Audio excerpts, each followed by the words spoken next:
Hey, what's going on? It's your boy Mike, just riding with Random Thought. Today is Thoughtful Thursday, so I'm shooting out some investment tips just to kind of put it on your mind, make you think twice about a few things. I got a little experience today and a little knowledge that I picked up from being in some training classes. And what the class was about was for everybody that's in the process of getting ready to have children.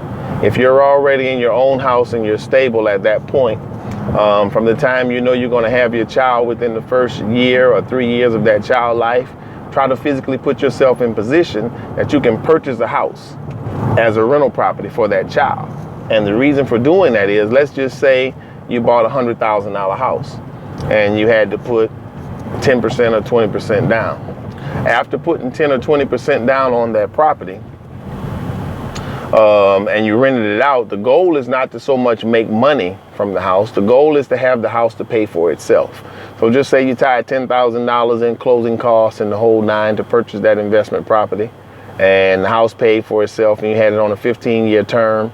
In 15 years, you would have the house free and clear. So if you bought the house when the child was first born, you'd have it paid off by 15. If you bought it when the child was 3 years old, by the time that child makes 18 and graduating high school, now you have a piece of property that's free and clear that you're collecting rent on, which now becomes income for that child while they go to college. So you no longer have to worry about having that child to work while they're in college, or have to worry about sending that child any money while they're in college, because the property would become the income for the child. So that would put yourself in a position where the money you did save for college funds, you could turn around and use for other things. But just think about it. If you were putting $500 a month up for your child, in 1 year you saved $6,000. In 12 years, you've saved $72,000 for that child college fund.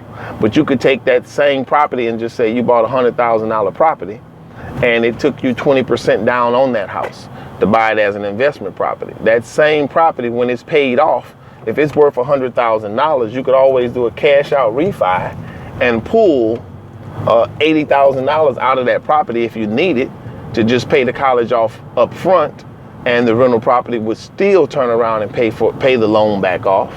Or, like I said, you took $20,000 and made it worth $100,000 with residual income from the time that child starts college till they finish college. So just food for thought, just thinking on some ways where you could take initial 10 or 20,000 on the front end and turn it into 100 for that child. Or do you have the discipline to save that money on a monthly basis for the next 12 or 15 years for that child? Just another way to invest a little bit of money but get a greater return for your child. It's all about our future.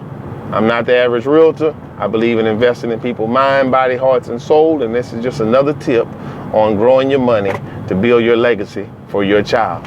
B-Spot. Peace.